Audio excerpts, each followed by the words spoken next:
ನಿನ್ನೆಯ ಕರ್ನಾಟಕ ಪ್ರೈಮ್ ಟೈಮ್ನಲ್ಲಿ ನಾನು ವಿಶ್ವದಲ್ಲಿ ಎಷ್ಟೆಷ್ಟು ಹಿಂದೂ ರಾಷ್ಟ್ರ, ಎಷ್ಟೆಷ್ಟು ಮುಸ್ಲಿಂ ರಾಷ್ಟ್ರ, ಎಷ್ಟೆಷ್ಟು ಕ್ರಿಶ್ಚಿಯನ್ ರಾಷ್ಟ್ರ, ಎಷ್ಟೆಷ್ಟು ಬೌದ್ಧ ರಾಷ್ಟ್ರ ಎಲ್ಲ ಹೇಳಿದ್ದೆ.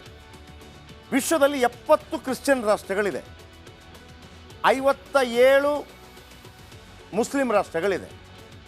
ನಮ್ಮಿಂದ ವಿಘಟನೆಯಾದಂಥ ಪಾಕಿಸ್ತಾನ ಮತ್ತು ಬಾಂಗ್ಲಾದೇಶ ಅದು ಕೂಡ ಮುಸ್ಲಿಂ ರಾಷ್ಟ್ರಗಳೇ. ನಿಮಗೊಂದು ನೆನಪಿರಲಿ, ಮುಸ್ಲಿಂ ರಾಷ್ಟ್ರ ಆಗಿದ್ದರೂ ಕೂಡ ಪಾಕಿಸ್ತಾನದಲ್ಲಿ ಈಗಲೂ ಕೂಡ 44 ಲಕ್ಷ ಹಿಂದೂಗಳಿದ್ದಾರೆ. ನಮ್ಮಿಂದ ಬೇರ್ಪಡೆಯಾಗಿ ಮುಸ್ಲಿಂ ರಾಷ್ಟ್ರವಾದಂತಹ ಬಾಂಗ್ಲಾದೇಶದಲ್ಲಿ ಕೂಡ 1.5 ಕೋಟಿಗಿಂತ ಹೆಚ್ಚು ಹಿಂದೂಗಳಿದ್ದಾರೆ.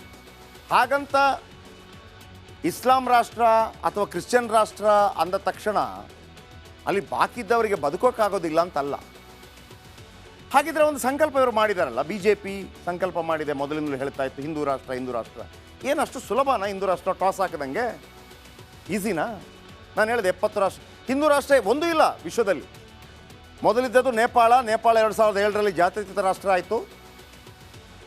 ಇಲ್ಲಿ ಬಹುಸಂಖ್ಯಾತ ಹಿಂದೂಗಳಿಗೆ ಇದ್ದದ್ದು ಭಾರತ ಪಾಕಿಸ್ತಾನ ವಿಭಜನೆ ಜಾತಿ ಆಧಾರದಲ್ಲಿ ಆಗಿದ್ದು. ಅವರು ಮಾಡಿಕೊಂಡ್ರು, ಮೊದಲು ಜಾತ್ಯತೀತ ಹೇಳ್ಕೊಂಡು ಆಮೇಲೆ ಮುಸ್ಲಿಂ ರಾಷ್ಟ್ರ ಮಾಡಿಕೊಂಡ್ರು. ನಾವು ಯಾಕೆ ಜಾತ್ಯತೀತ ಮಾಡ್ಕೋಬೇಕು? ನಾವು ಹಿಂದೂ ರಾಷ್ಟ್ರ ಆಗಿರಲಿ. ಆಮೇಲೆ ಹಿಂದೂ ಅನ್ನೋದೇ ಪರಮ ಸಹಿಷ್ಣು. ಎಲ್ಲರನ್ನ ನಾವು ಯಹೂದಿಗಳನ್ನು ಸಮೇತ ಇಲ್ಲಿ ಆಹ್ವಾನಿಸ್ಕೊಂಡಿದ್ದೀವಿ, ಪಾರ್ಸಿಗಳನ್ನು ಆಹ್ವಾನಿಸ್ಕೊಂಡಿದ್ದೀವಿ. ದಲೈಲಾಮ ಇಲ್ಲೇ ಇರೋದು. ಇದ್ದ ಬದ್ದ 8 ರಾಷ್ಟ್ರ ಇದೆ, ಬೌದ್ಧರ 8 ರಾಷ್ಟ್ರ ಇದೆ. ಆದರೆ ದಲೈಲಾಮ ಇರೋದು ಭಾರತದಲ್ಲಿ, ಅವರಿಗೆ ರಕ್ಷಣೆ ಕೊಟ್ಟದ್ದು ನಾವು. ಹಾಗಿದ್ದರೆ ಇದು ಇವರಿಷ್ಟೆಲ್ಲ ಮಾತಾಡ್ತಾರಲ್ಲ, ಹಿಂದೂ ರಾಷ್ಟ್ರ ಆಗತ್ತಾ? ಕಾನೂನು ಪ್ರಕಾರ ಆಗತ್ತಾ? ಈ BJPಯನ್ನು ನಂಬಕ್ಕಾಗಲ್ಲ.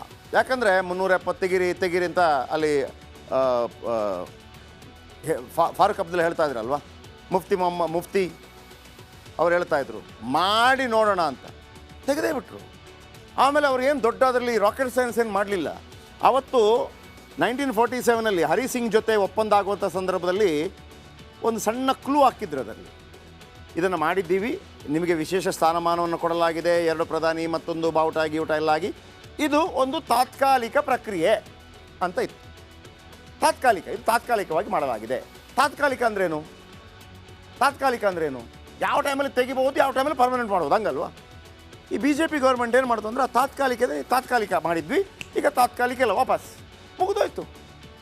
ಹಾಗಿದ್ದರೆ ಇವರು ಮಾಡದೇ ಬಿಡ್ತಾರಾ? ಏನಿದು ಕೇಳ್ತೀನಿ ನೋಡಿ.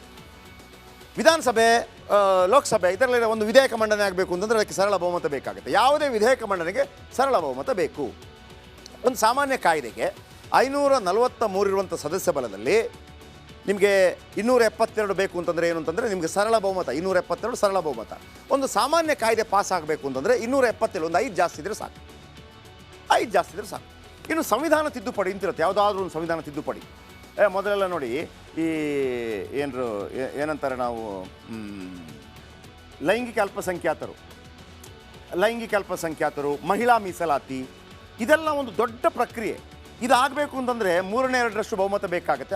ಅದಕ್ಕಿಂತ ದೊಡ್ಡದು ಮಾಡಬೇಕು ಅಂತಂದರೆ ಕೆಲವದಕ್ಕೆ ಬೇಕಾಗಿರೋದಿಲ್ಲ. ನೋಡಿ, ಮಹಿಳಾ ಮೀಸಲಾತಿ ಮಾಡಿದಾಗ ಎಲ್ಲರೂ ವೋಟ್ ಮಾಡಿದರು, ಮಹಿಳಾ ಮೀಸಲಾತಿಗೆ ಎಲ್ಲರೂ ವೋಟ್ ಕೊಟ್ಟರು, ಕೇವಲ BJP ಅಲ್ಲ. ಕೆಲವು ವಿಚಾರಗಳೆಲ್ಲ ಆಗುತ್ತೆ.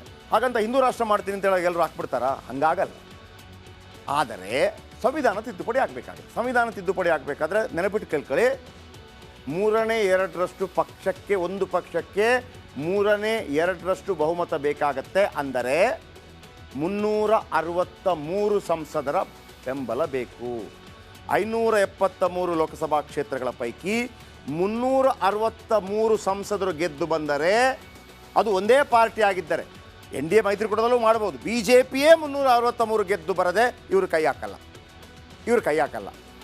ಇವರು NDA ಇಟ್ಕೊಂಡು ಕೈ ಹಾಕಲ್ಲ. ಆದರೆ 363 ಗೆದ್ದು ಬರಬೇಕು.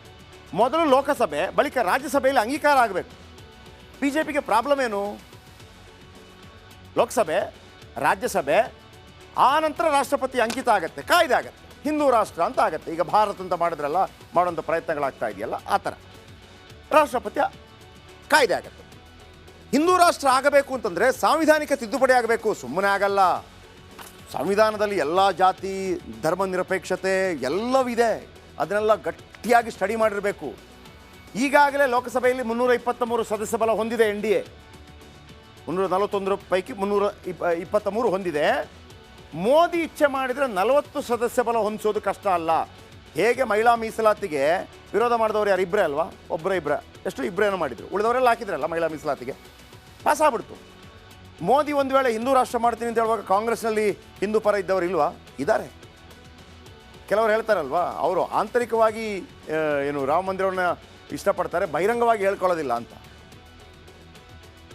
ಆದರೆ ಪ್ರಾಬ್ಲಮ್ ಇಲ್ಲಿ 363 ಮಾಡ್ಬೋದು. ಆದರೆ ರಾಜ್ಯಸಭೆಯಲ್ಲಿ NDAಗೂ ಇಲ್ಲ ಬಹುಮತ, BJPಗೂ ಇಲ್ಲ ಬಹುಮತ. ಅಲ್ಲಿ ಒಟ್ಟು 245 ಇದೆ. 245 ಸದಸ್ಯ ಬಲದಲ್ಲಿ ನೀವು 167 ಸದಸ್ಯ ಬಲ ನಿಮ್ಮ ಪರವಾಗಿದ್ದರೆ ನೀವು ಸಂವಿಧಾನ ತಿದ್ದುಪಡಿ ಮಾಡೋದಕ್ಕೆ ಅವಕಾಶ ಸಿಗುತ್ತೆ. ಆದರೆ ಪ್ರಸ್ತುತವಿರೋ 245 ಸದಸ್ಯ ಬಲದಲ್ಲಿ NDA ಬಲ ಓನ್ಲಿ 109. ಪ್ರತಿಪಕ್ಷದಲ್ಲಿ ಅಂದರೆ NDA ಮೈತ್ರಿಕೂಟದಲ್ಲಿ 129 ರಾಜ್ಯಸಭಾ ಸದಸ್ಯರ ಬಲ ಇದೆ. ಸದ್ಯ INDA 98, ತಟಸ್ಥ ಬಣದ ಬಲ 31 ಇದೆ. ಹಿಂದೂ ರಾಷ್ಟ್ರ ಮಾಡಬೇಕು ಅಂತಂದರೆ ರಾಜ್ಯಸಭೆಯಲ್ಲಿ ನಿಮಗೆ ಬಲ ಇಲ್ಲ. ಎಷ್ಟು ಬೇಕು? 245ರ 3/2 ಭಾಗ ಅಂತಂದರೆ 164. 363 ಮತ್ತು 164. 363 ಮತ್ತು ಅಲ್ಲಿ 363 ಇರಬೇಕು, ಇಲ್ಲಿ 164 ಇರಬೇಕು. ಇಷ್ಟಿದ್ದರೆ ಮಾಡಬಹುದು. ಈಗ ನೀವು ನಾಡಿದ್ದು 400 ಬಂದರೂ ಕೂಡ ರಾಜ್ಯಸಭೆಯಲ್ಲಿ ಜಾಸ್ತಿ ಮಾಡೋಕ್ಕಾಗಲ್ಲ. ಹಾಗಾಗಿ 2024ರಲ್ಲಿ ಇವರು ಅದರ ಬಗ್ಗೆ ಒಂದು ತೇಲಿ ಬಿಡ್ಬೋದು, ಬಿಟ್ಟರೆ ಹಿಂದೂ ರಾಷ್ಟ್ರ ಮಾಡೋಕ್ಕಾಗಲ್ಲ. ಆಮೇಲೆ ಅದಕ್ಕೆ ತುಂಬ ತುಂಬ ತುಂಬ ತುಂಬ ತುಂಬ ಕೆಲಸಗಳಿದೆ. ಅದರಲ್ಲಿ ಸಂವಿಧಾನ ತಿದ್ದುಪಡಿಗೆ NDAಗೆ ಬೇಕಿದೆ 55 ಸದಸ್ಯ ಬಲ ಇನ್ನೂ ಬೇಕು. ಇಲ್ಲಿ ರಾಜ್ಯಸಭೆಯಲ್ಲಿ ಸಂಖ್ಯೆ ವೃದ್ಧಿ ಬಳಿಕ ಹಿಂದೂ ರಾಷ್ಟ್ರ ದಾಳವನ್ನು ಒಂದು 10 ವರ್ಷ ಕಳೆದ ನಂತರ ಬಿಡ್ತಾರೇನೋ ಗೊತ್ತಿಲ್ಲ.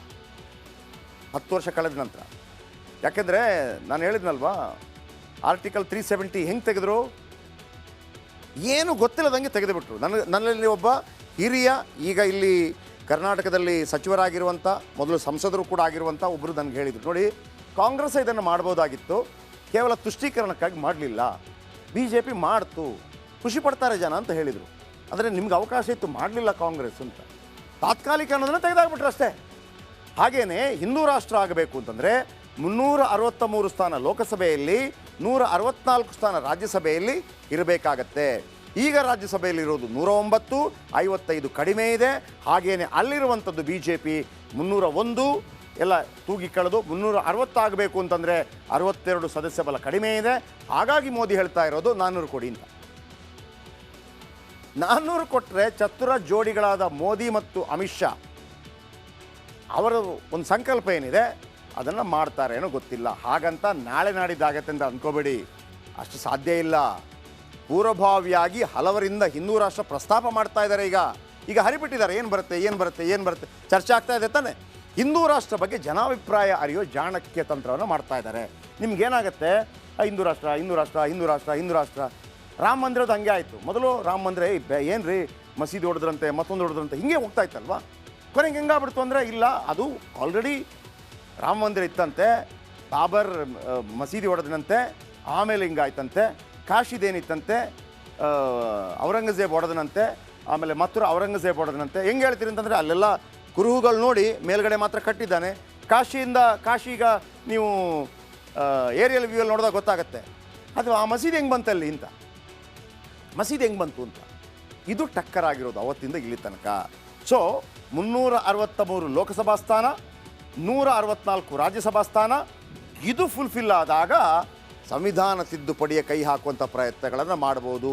ಆ ಸಂದರ್ಭದಲ್ಲಿ ಯಾರು ಪ್ರಧಾನಿಗಳಾಗಿರ್ತಾರೆ, ಯಾರು ರಾಷ್ಟ್ರಪತಿಗಳಾಗಿರ್ತಾರೆ ಗೊತ್ತಿಲ್ಲ. ಕಾಲ ಉತ್ತರ ಕೊಡಬೇಕು.